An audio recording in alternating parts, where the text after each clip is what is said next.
in this talk, really. I want Wilbert Smith to do the talking, so I think it's far better to hear people in their own words.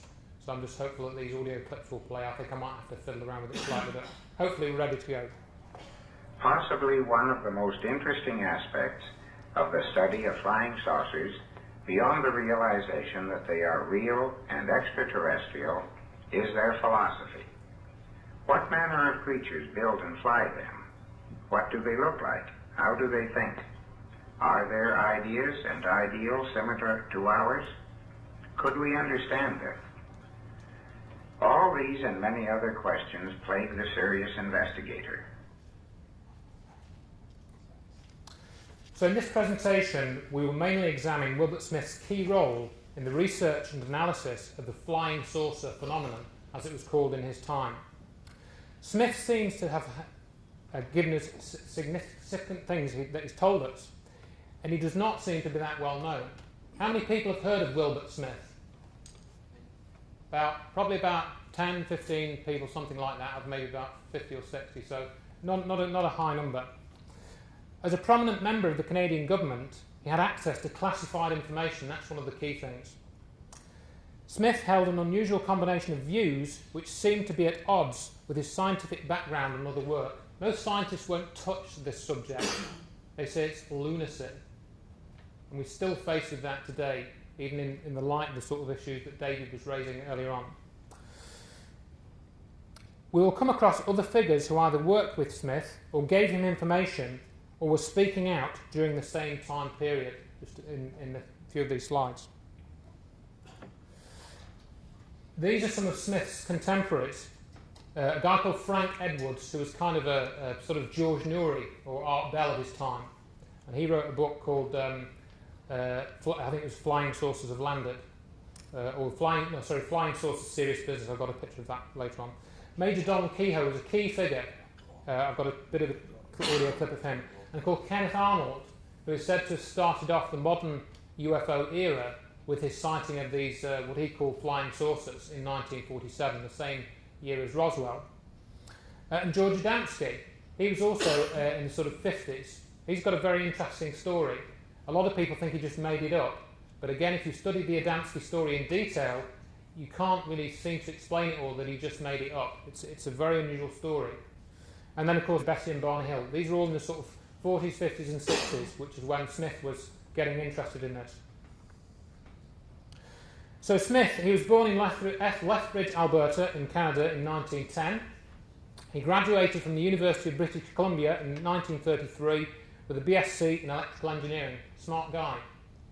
He obtained a master's in 1934, also at the University of British Columbia.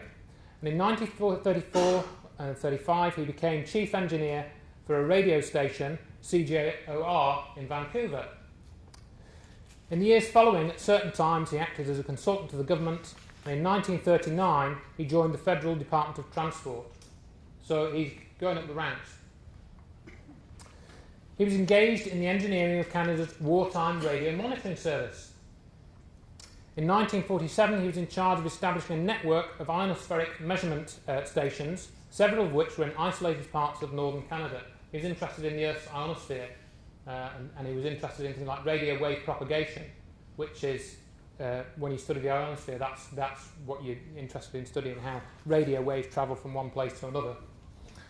He eventually became the Superintendent of Radio Regulations Engineering with the Department of Transport in Canada.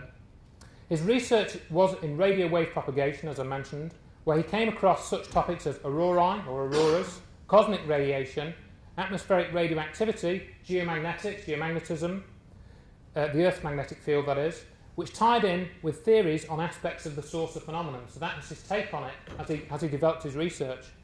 He continued to work for the Department of Transport until his death in 1962. He was only 52 when he died. And he died of cancer of the lower bowel. He didn't die of brain cancer. Some people say he got cancer of the brain. Not true. At the time of his death, he held 37 patents. And he took a number of advanced courses in physics as well after his master's. He was married to Merle, and they had 3 children, James, Dick and Norma Ray. So there's a little sort of family album. Pretty normal, regular guy with children. So, you know, you can see he's got a fairly sort of straight sort of background, very intelligent guy, very responsible in the government, a good background for studying this. His interest in flying saucers started when he became curious after reading an article in a magazine in the late 1940s. Though he started out as a strong skeptic, he pursued this interest in his own time strongly and systematically. Basically, for anyone who studies the evidence of this phenomenon, they will see that it is real. And he said that as well. Much like J. Allen Hynek, who started off as a skeptic, and then he, having studied the evidence, realised that what he was seeing was a real phenomenon. He almost always referred to them as flying saucers, and very rarely as UFOs. In fact, a bit of history, that term was coined by Edward J. Ruppelt in 1952. And that, I think, in itself is a little bit of kind of a psychological trick. Oh, these things are unidentified. We can't tell you what they are. You'll never understand this. You get a lot of that with this sort of subject. You'll never understand it. You'll never know the truth. I don't agree with that, actually. Now, this is one of the things most people know him for, the top secret memo. And this was written by Smith in 1950, and it was discovered by a researcher called Nick Blaskus. And a copy of it was found in the University of Ottawa archives. There's actually two different copies of this. One is a draft, and one is one that was actually submitted, I think, in an envelope somewhere. But it was declassified by the Canadian government in 1979. And this is a scan of the document, so let's have a look a bit more at it. Now, there are 4 key points on this memo. Very, very interesting, written in 1950.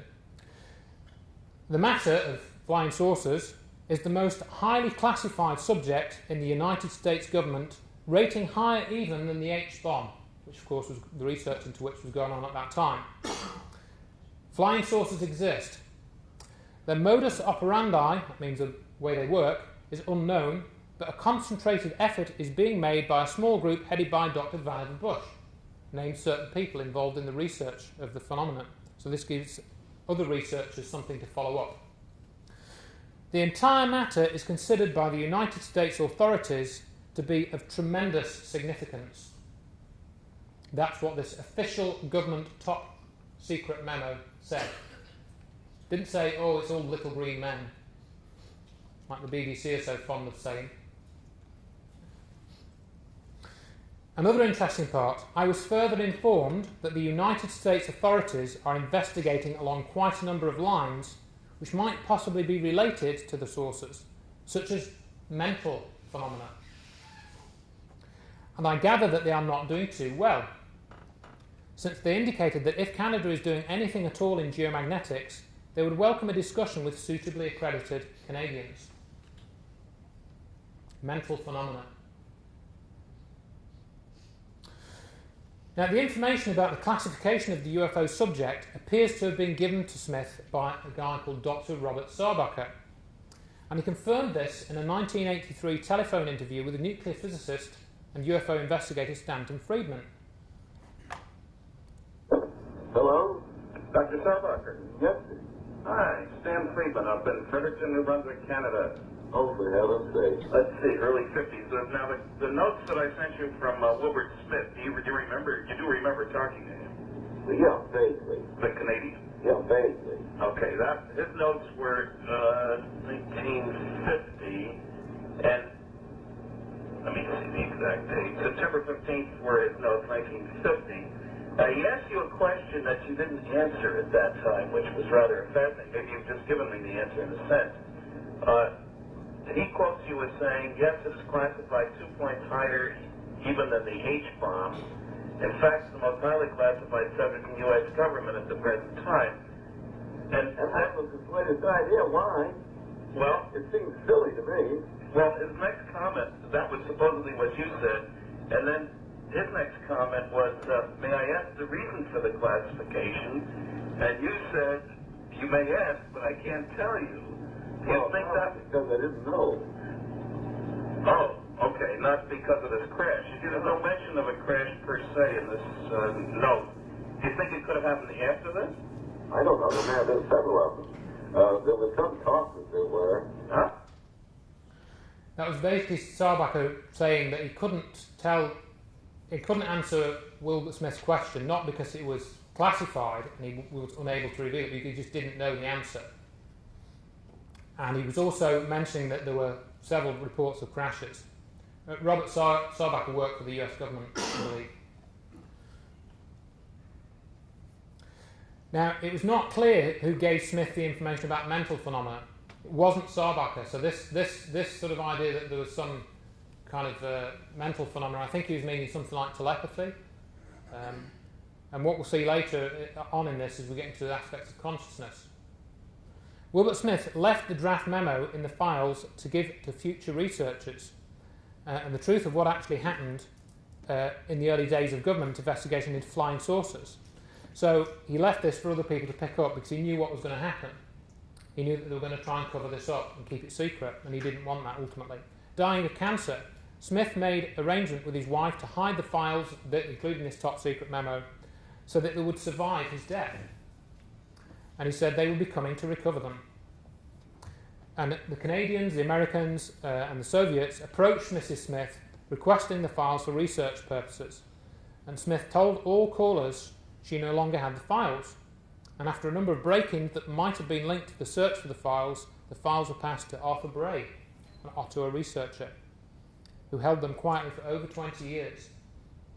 And this presentation has been made possible by that preservation and thanks to the work of a researcher called Grant Cameron. He's done a fantastic job with these files. And I should say I've got all these files on a disk. So if you want a copy of all these files to take home with you and have a poke around them yourself, you can have it on the disk. I've got about 20 copies or something. So, and if you want, I've run out, then I can give you a card and you can contact me and I can send you a copy. No problem. And the other thing that Smith is well known for is what's called Project Magnet. And this was a government-assisted research project. And as part of this memo, he was recommending research into the top secret memo, he was recommending research into the flying saucer phenomenon. It is therefore recommended that a project be set up within the framework of this section to study this problem, and that the work be carried on a part-time basis, always in the backroom type stuff, until such a time as sufficient tangible results can be seen to warrant more definitive action. The cost of the programme in its initial stages are expected to be less than a few $100s. That's all he was asking for, and can be carried out by our radio standards lab appropriation. So though officially Smith's flying saucer interest was private, in reality he used his knowledge and government position to instigate a research project known as Project Magnet. And that's shown in the memo.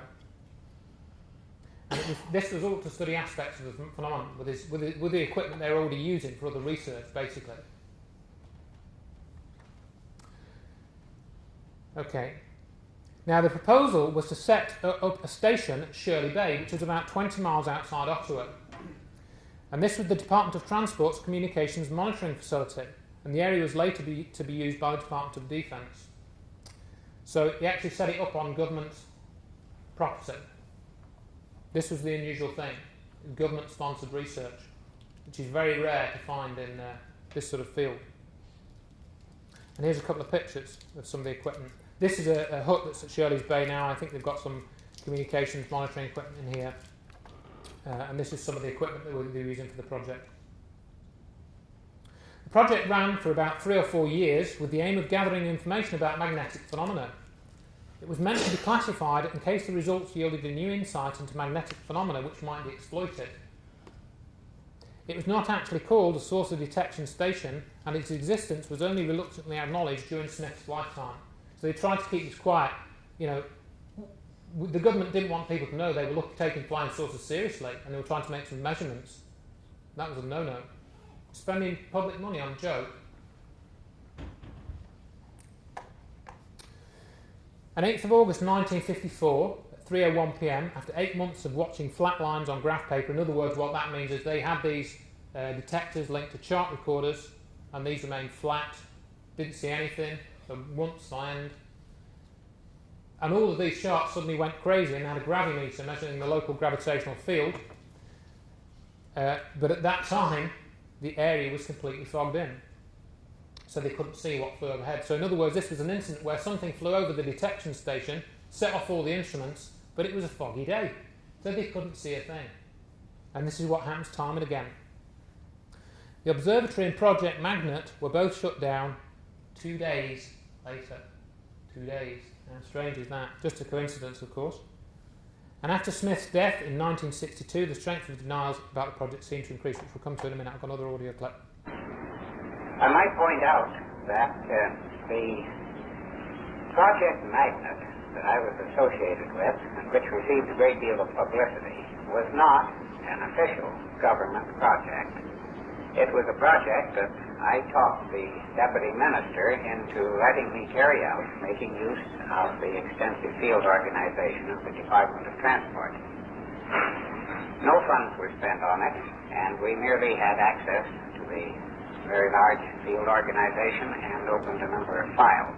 Unfortunately, the gentlemen of the press climbed on this and made a big deal out of it. As a matter of fact, some of the headlines concerning Project Magnet were set in larger type than the declaration of war. However, we carried the project through officially for about 4 years, and the last year of the 4, we had a little shed set up in which we had a number of instruments, the idea being to try and coordinate sightings with scientific measurements. We had equipment for detecting any radio noise that might emanate from these objects, any gravitational disturbances which might result, any radioactivity which might be connected with it, and any magnetic disturbances. These 4 instruments were of a recording type and produced graphical lines on a recording tape using a 4-pin recorder. This ran 24 hours a day with alarm circuits attached so that in case any of the pins moved beyond a prescribed limit, the horns would blow and the bells would ring, and the boys in the nearby ionosphere station were supposed to come running to see if they could see anything. Okay, so Project Magnet, I won't read all this, I'll probably skip over a bit of this, but it wasn't declassified. It was classified in 1953, and it wasn't declassified until 1979. So even though there wasn't really a great deal to it, they wouldn't admit their involvement in it until 1979. And Smith made some conclusions. I won't read all that text out, so we might probably skip on to a bit more, some more audio clips and things. But basically, Smith wrote to a man who was attempting to get a copy of Project Magnet report. He wrote the report at the end of this project, and he said, you will recall last March that I didn't think you had the proverbial snowball's chance of prying it loose. No minister in his right mind is going to release any report which in any way might prove embarrassing or give rise to questions which he or his colleagues might find difficult to answer. So, because the government officials can't answer these questions that we're exploring today, they're never going to release this information in any serious way. They're just not equipped to deal with it. We're on a different level. They basically increase the level of denial over time. Now, in the 1950s, they said this entire program, Project Magnet, is being carried on with official approval and authority to make use of existing facilities, which is what Smith said. He was just using the existing network in his spare time, in the spare capacity they had, to do a bit of research on the source of phenomenon. Months after Smith died, late in 1962, Mr. Dupuy, Minister of the Department of Transport, made his final positive statement in the House of Commons. Between December of 1950 and August 1954, a small programme of investigation in the field of geomagnetics was carried out by the then Communications Division of the Department of Transport, with a view to obtaining, if possible, some physical information or facts which might help to explain the phenomenon, which was generally referred to as unidentified flying objects. Mr. W.B. Smith was the engineer in charge of this programme, so they acknowledged it. But later on, they sort of distanced themselves from it and then ended up denying it. Smith actually covers most of the panoply of the UFO phenomenon, and now we're going to look at the contactee issue.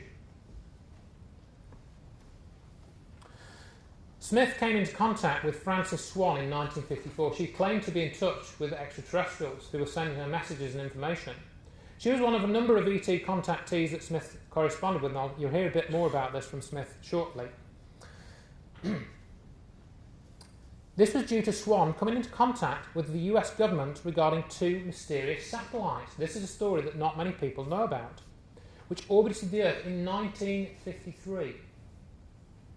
Anyone know when Sputnik went up? 57. Yeah, 57. So how come we had satellites orbiting the Earth in 53? In 1954, one reportedly came in and hovered over the Pentagon at 90,000 feet. Swan claimed to be in contact with one of the occupants of the ships, named Affer, who was commander of M4, and Ponar, who was commander of L11, possibly describing them as 190 miles across. Vice Admiral Knowles, who knew Smith, lived close to Swan, and he asked her technical questions which she was able to answer. This convinced Knowles that she had genuine knowledge of these satellites. Swan was later investigated by the FBI. This is the only picture we've got of her.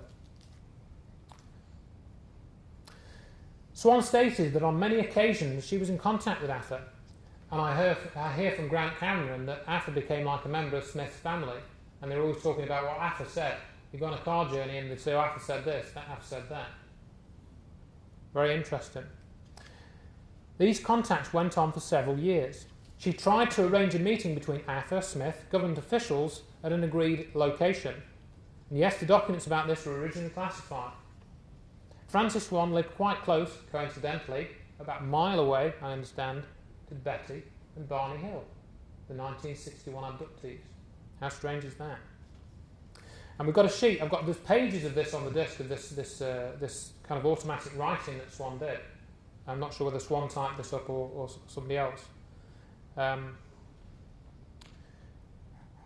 But some of these are just very brief messages, like it says here. We are all right. Do not worry. Contact is good. Lots of love to you for your attention. And seem very, very friendly, these people, when you read some of these transcripts. But like a lot of the contact information, some of it seemed accurate, while some of it seemed very wild and inaccurate, which is what you find with this information. So the 53 satellites. Our guest tonight is Major Donald E. Kehoe, U.S. Marine Corps retired, a veteran of 35 years of civilian and military flying experience. Major Kehoe was aide to Colonel Charles Lindbergh on Lindy's tour of the country after the historic transatlantic flight. A well-known aviation writer, in 1950, Major Kehoe brought out his bestseller, Flying Saucers Are Real, which stirred up a real tempest. And in 1953, another bestseller, Flying Saucers from Outer Space, books based on material from Air Force and Canadian official sources. Major Kehoe, what are the most recent developments in this field of unidentified flying objects? There are 3 very important developments which have been kept from the public. In the first place, there's at least 1 and possibly 2 artificial satellites circling the Earth at the present time. An intensive effort is being made by government scientists at White Sands, New Mexico, to locate and chart the courses of these satellites in an effort to determine what they are and where they came from. Secondly, within the last 2 weeks, Canadian government scientists have notified all official sky watchers to be especially alert and to report immediately any unidentified aerial object. The third development, which has been kept secret, is this. In the closing week of March, Air Force Secretary Talbot made 2 trips to Palm Springs, California in an Air Force plane. On one of those trips, shortly after the plane had passed Fresno, California, the crew of Secretary Talbot's plane discovered that it was being followed by a large, silvery disc-shaped object, which was flying about 1,000 feet below the Secretary's plane and about 1,000 feet distant. The unidentified object was seen by Secretary Talbot, the crew of his plane, and Secretary Talbot's aides who accompanied him on the trip. After watching the disc for several minutes, Secretary Talbot ordered his plane to swing around and approach.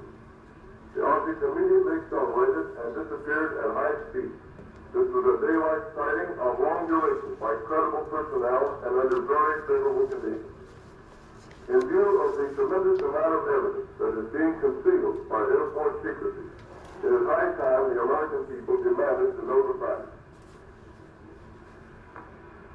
Thank you very much. Major Donald E. Kehoe, U.S. Marine Corps, retired. So that was Major Donald Kehoe. The recording wasn't that clear, but at least it gives you a confirmation that he knew about the satellites. You can see it reported in the papers. This is not just stuff that somebody made up. And they went to observe these things in Mexico, I think he said there. Now, one of the things we're going to come on to in a minute is that Smith started to get information from these beings, how to build things, and he built them. One of which was an anti-gravity experiment. One of the contactees, who was said to be in contact with Afa and Tyler, was a blind telex operator in Ottawa. In 1959, during one of Smith's gravity control experiments in his lab, they were rotating a copper plate at 15,000 to 18,000 revs per minute. So Smith started performing experiments. I've got a bit more on this. This is slightly out of sequence because I wanted to join it with the contact information. The phone rang and the telex operator reported he had a message from Afa saying the experiment needed shielding, in other words, this rotating disc. They built a brick wall around the experiment and then they set the experiment going, and the experiment did indeed blow up on the next run. So they were protected. So how did that happen? How did that blind telex operator send that message to Smith at the appropriate time?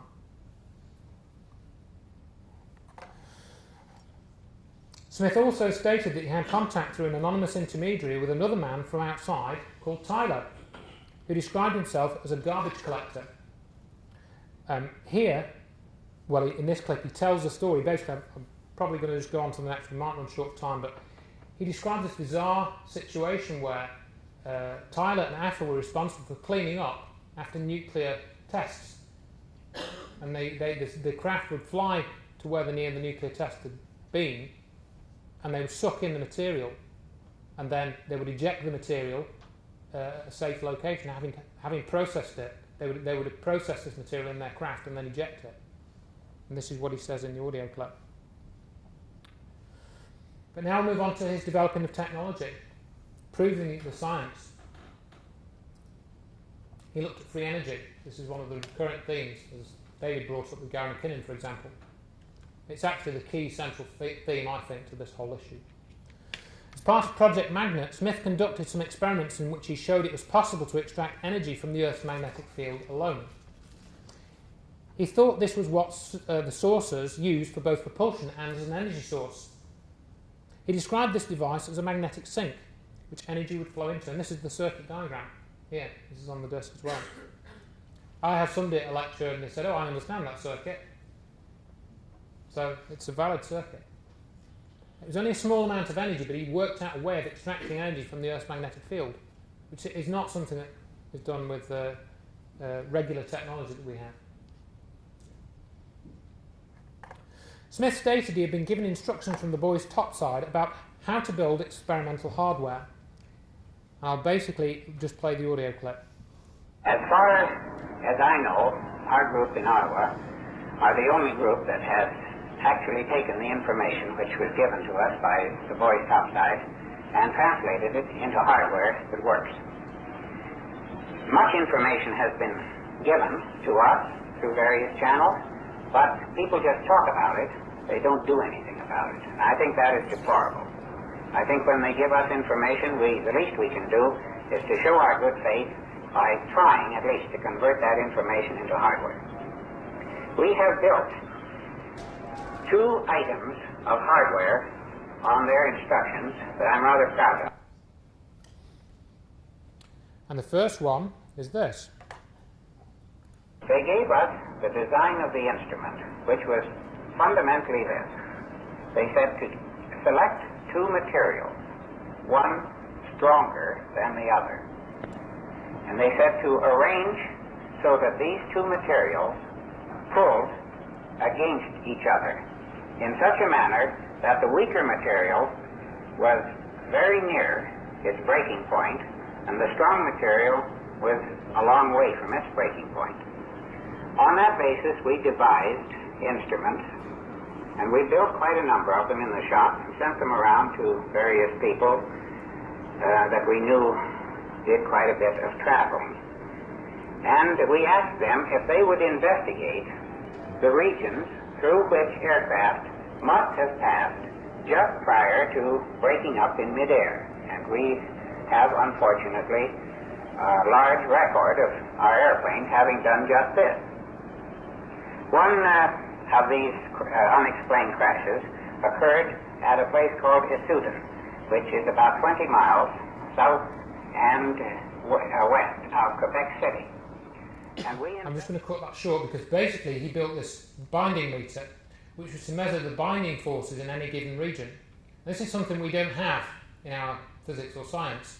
That he says that basically in some places around the world things have a greater tendency to fall apart, and that's what's responsible for some of these mysterious plane crashes, that they've been through an area of low binding and the components would suddenly just anomalously weaken and the thing would just fall apart.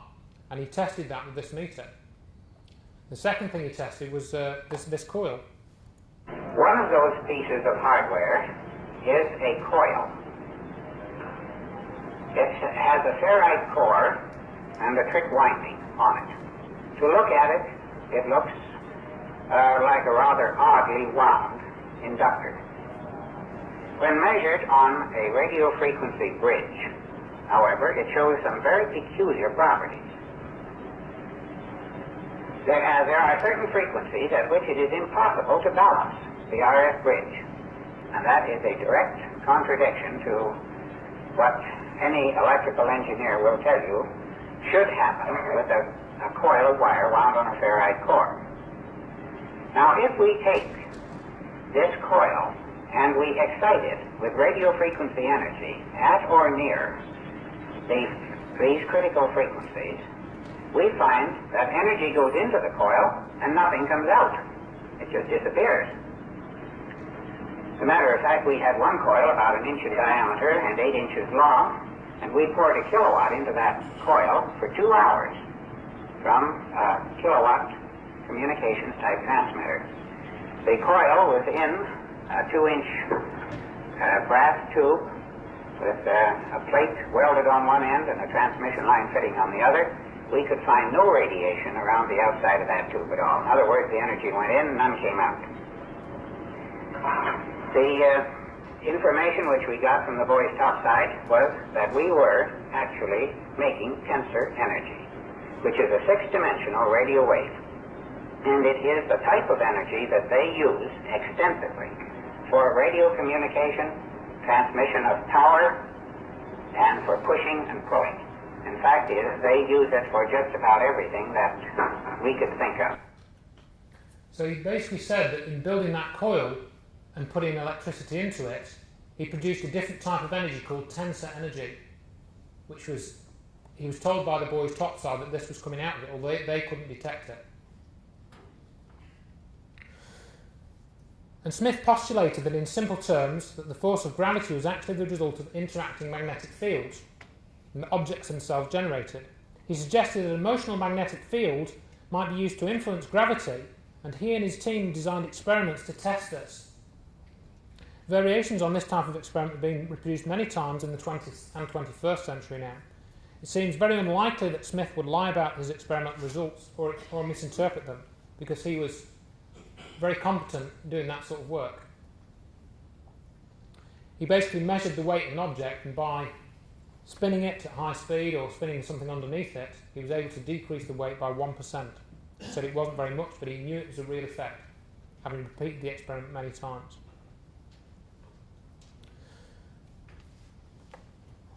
Smith corresponded with several people, stating he had handled a number of pieces of saucer hardware from crashes or military encounters, and had been involved in their analysis.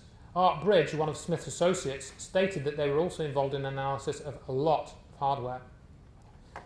And I'll play this audio clip which will explain this bit. It came from the States when it was delivered to the house by engineers. Yeah, so it came from the States. Yes. Yeah, that's what I was looking for. On more than one occasion, there were these pieces that were sent in? On several occasions, but they'd be of different sizes, and there was no regularity to it at all. You'd send them away for analysis and try to cut pieces off them, and we could as well. Yeah. There's some of those pieces you were saying, some came in the mail, some came by military vehicle. Yes. So there was a number of them that were arriving. You actually saw some of these pieces as well, Jim? Oh, yes. When I saw them, when you unpacked the box and what's in there, take a look at it. Well, how old would you have been then? Oh, well, looking at 10 to 17 in that age group. Did you get an opportunity to handle any of them? How would you know what was an unusual-looking piece of metal at the age of... I got to handle a few of them. One was a chunk about the size of a brick, semicircular in shape, very smooth metal except where the jagged edges where it had been disconnected from whatever it belonged to. It was quite heavy in terms of its size. He had analysis done of that one. I remember seeing that particular analysis sheet come back, and there were a few things in there that they're not found on this planet that were unidentifiable. Oh, really? Other than that, they were high tensile steel and whatever else goes into it. So, presumably that paperwork was secret. He wouldn't have kept any copies of the analysis. Oh, well, I don't know where it was gone. So that was Jim Smith confirming he handled metal samples that had been sent to Wilbert Smith. You know, Jim Smith was in the house at the time. He picked these things up. He handled them. Smith was recognised as an expert, and so he was sent material to analyse. I'll just skip over this because we're going to get short of time otherwise. The other thing that Smith apparently went to see was alien bodies. And this is Jim Smith talking about that. Now, Jim, you mentioned that he was shown bodies at one point, or something? Yeah, on one of the times. He was in the States a lot, partly due to his work as Superintendent of Radio Regulations, so he had to deal with frequency allegation channels, radio, and that sort of business. So he was frequently on committees in the States where they were working out joint frequency allegations, for example. And on several occasions, he was invited off to be shown things along this line. That was pretty well under the Official Secrets Act, he told us. However, when just before he passed away at 62, he felt I couldn't get him any more than that. So I did ask him, and he said yes, he saw the bodies. And he had several connections with high-ranking military folks, if I remember correctly. Yes. One of them was Rear Admiral Knowles, I believe. Yes. Yeah, we were at Knowles' home on many occasions. Yeah. And he was with the Office of Naval Intelligence? Yes. Right, so there was opportunity there for this type of thing to be legitimate. He wasn't just, he was told these things were there and he saw them. Yeah. It would have been interesting to be a fly on the wall at those social gatherings, wouldn't it? Unbelievable, yeah. Did he describe them at all? Can you recall any? Not that I can recall, except that the descriptions that have sort of been out and about were fairly accurate. The descriptions that were out and about were fairly accurate. Do we have descriptions of graves at that time? I think there were descriptions of smallish types. I don't know about necessarily the coloring, but no, I don't remember a lot of those details. Mm-hmm. I just read them. It satisfied my curiosity that he had seen them and that they were real. So that was Wilbert Smith's son confirming that his father did see the alien bodies. Why would Wilbert Smith lie to his son about such a thing? Or something like this. Smith got to a point where once he'd been through all the evidence and he'd had all this, he built the technology, he just, he couldn't really debate with anyone who wanted to debate whether it was real or not. He said, it's just like ploughing and reploughing the same field. That was the point he got to. But he wanted to find out more about the meaning of the phenomenon. And in the last few years of his life, Smith turned his attention to the task of trying to rewrite the whole idea of scientific thinking from the ground up, based on what he had learned from his experience and his experiments, and from the boys' topside. And the start of this is on the internet, it's on Rex Research. Smith states, assembled by W.B. Smith from data obtained from beings more advanced than we are. So just briefly, I've skipped through this a bit faster than I normally do, which is why I've sort of cut a few corners. I have got a video to play, which I think is going to run about 3 minutes over, but we're going to go for it, I think, so it's very important. Smith seems to have been involved in almost all the fields of ufology.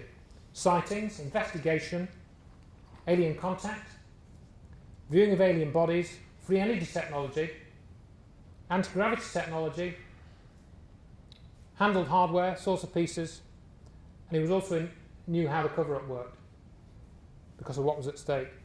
He also had a realisation that metaphysics is important in understanding the phenomena.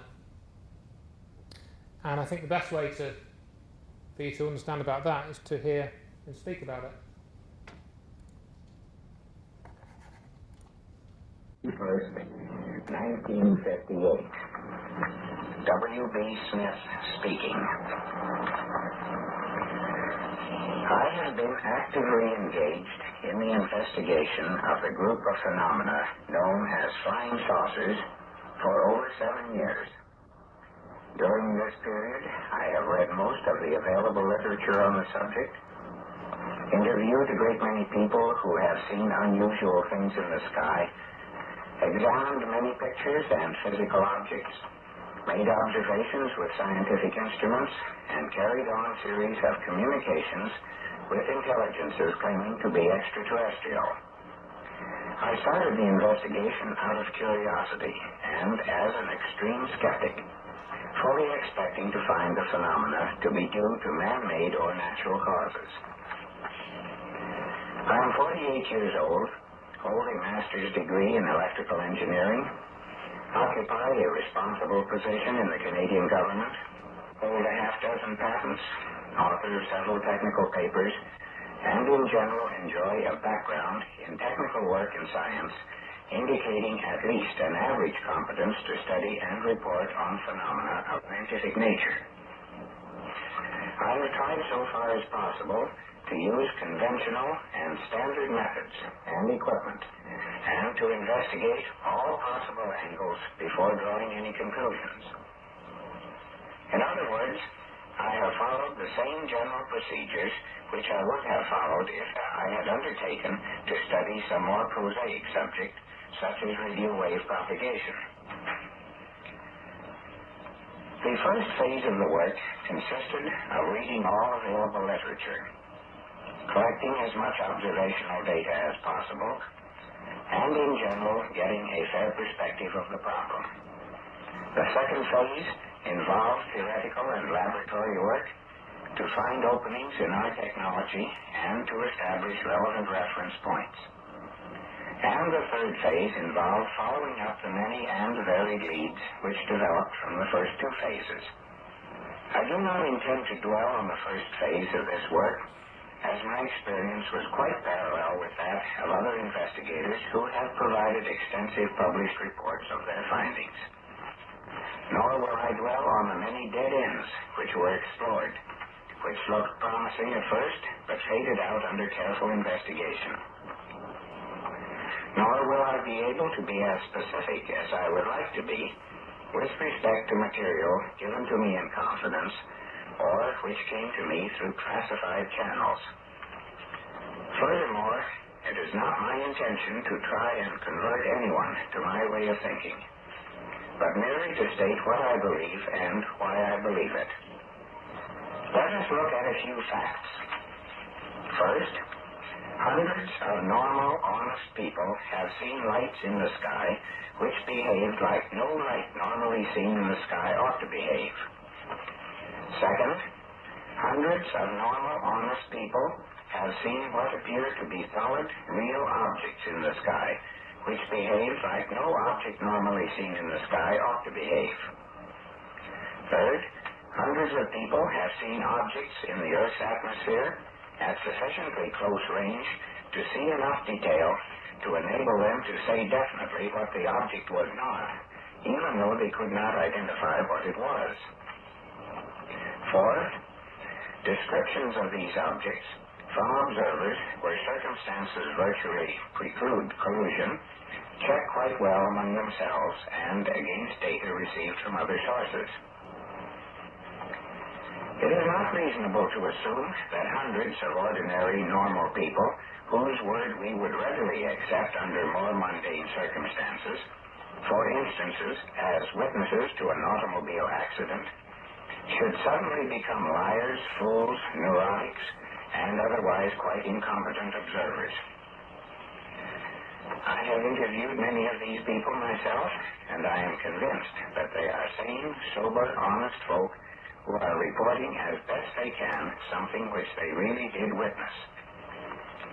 I will concede that maybe some of these people did not do as good a job of observing as someone who was better trained might have done, but within their limits, I believe they did honestly report what they saw. Let us look at a few more facts. First, there have been several close brushes with these objects, and in one case at least, the aircraft pilot lost his life as a consequence. Captain Mantell was reported killed as a result of chasing a flying saucer on January 7, 1947. The incident is described in detail in the report on unidentified flying objects by Edward J. Ruppelt, pages 51 to 60. Second, people who have been near these objects have described physical sensations which are unusual to say the least, but which are quite consistent with what is known of the technology under which they operate. As nearly as we are able to recreate the accident, Mantell was pursuing an unidentified flying object and was able to get quite near. In fact, apparently well into its operating field. His aircraft just fell apart and was scattered over quite an area. Mantell's body, when recovered, was not displayed even to his next of kin. Several people who have found themselves close to these objects have remarked on the insufferable heat which seemed to pervade the general region. Also, there seemed to be a gravitational necessity to lean away from the object to maintain balance. While these facts may seem to be rather incredible, nevertheless, there exists quite a good record in support of each occurrence.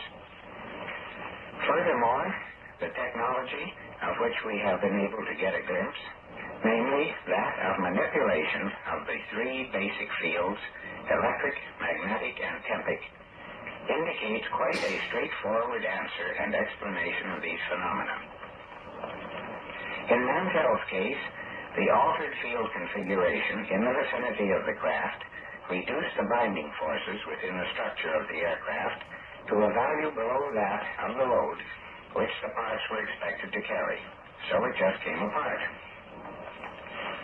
Also, there was probably a substantial reduction in tempic field intensity, which would give, in effect, a rise in temperature to the aircraft and contents.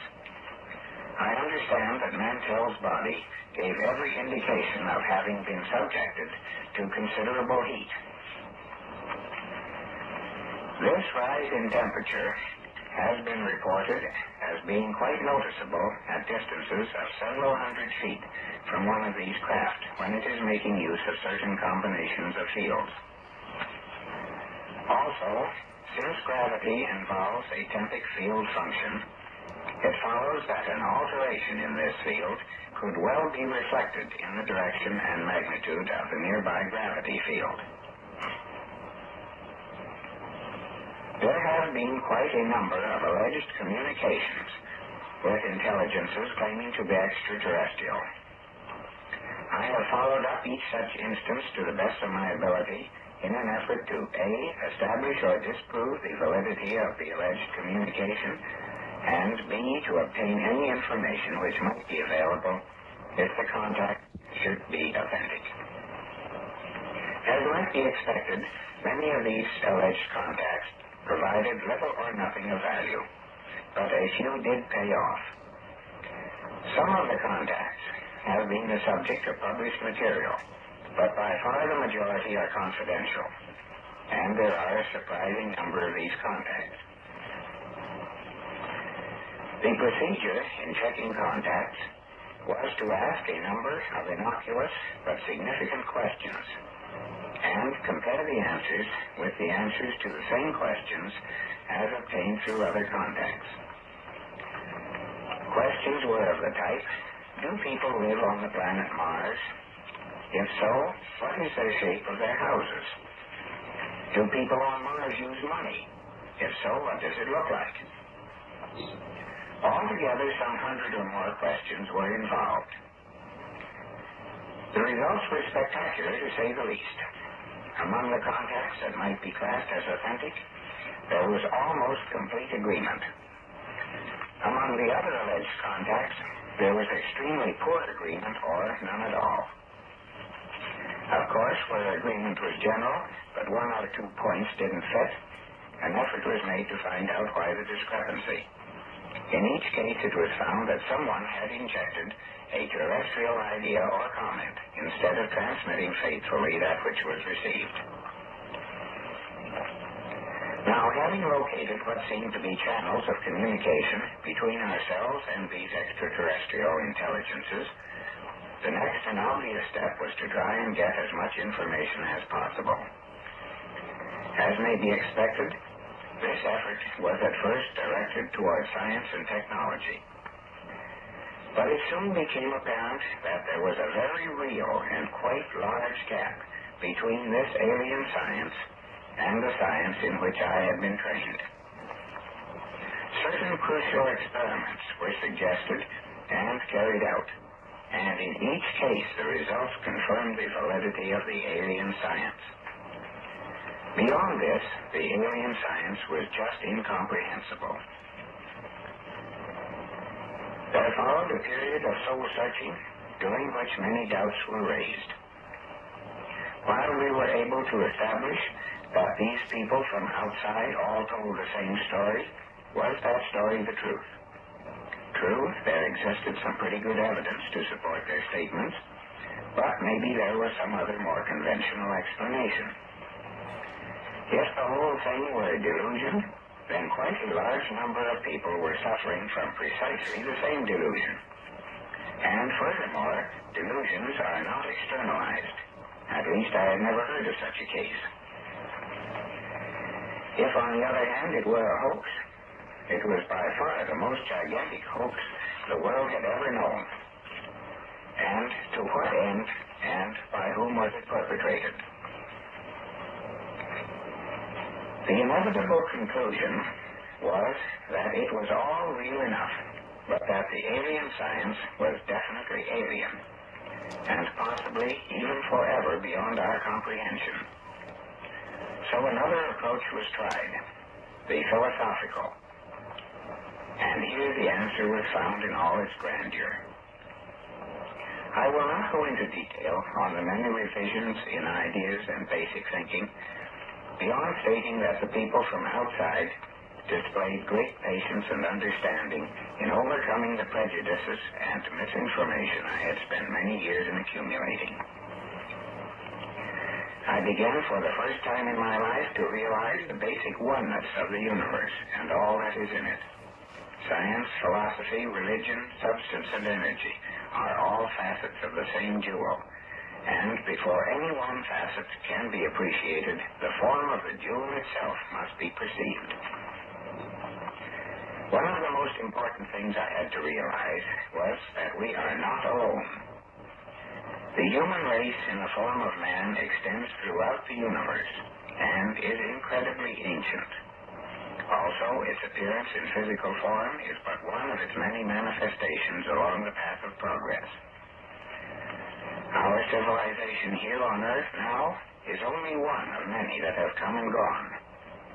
This planet has been colonized many times by people from elsewhere, and our present human race are blood brothers of these people. Is it any wonder that they are interested in us? To orthodox thinkers this may seem strange, but not nearly so strange as our orthodox ideas on evolution. The question might be asked, if these people are our brothers and are interested in our welfare, why do they remain so aloof? The answer is available. There is a basic law of the universe which grants each and every individual independence and freedom of choice, so that he may experience and learn from his experiences. No one has the right to interfere in the affairs of others. In fact, our 10 Commandments are directives against interference. If we disregard this law, we must suffer the consequences, and a little thought will show that our present world state is directly attributable to violation of this principle. When we enter this life, we do so to participate in certain events. the sequence of which was established before our birth, and which, if altered substantially, would deprive us of experiences necessary to our development. We have built-in protection against altering substantially these sequences in that we do not consciously know of them.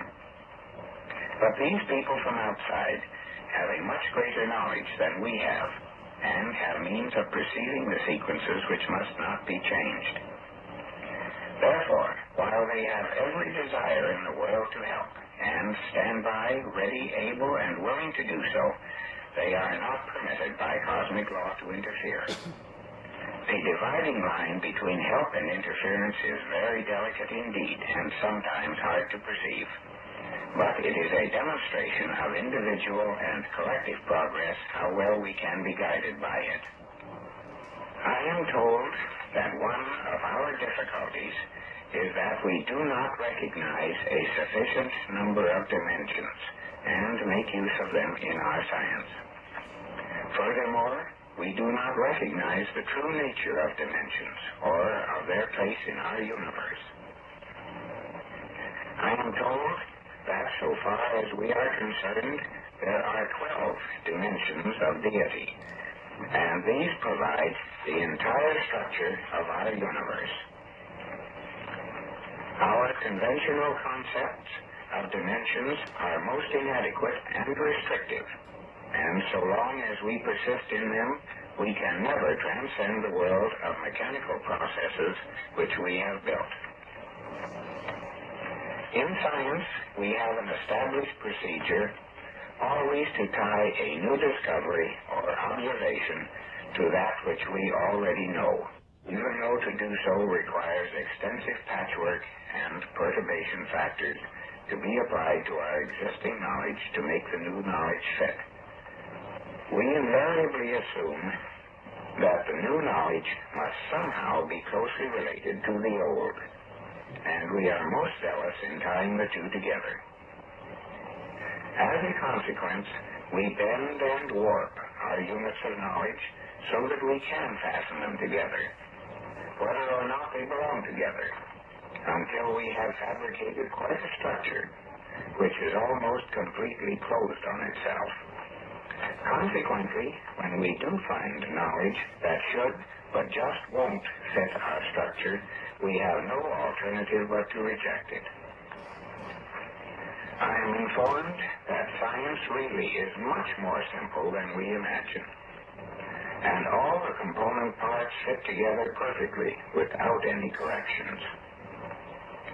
Possibly we should start over again and reassemble our knowledge in a different pattern, and this time fit the jigsaw puzzle together properly without trimming the pieces.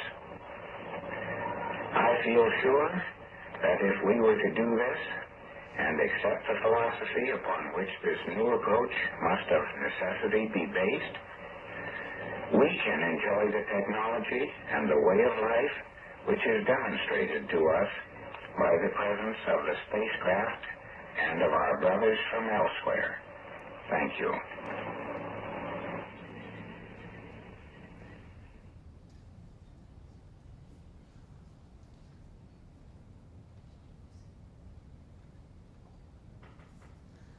If anyone wants to tell me what that is, I'm open to explanations.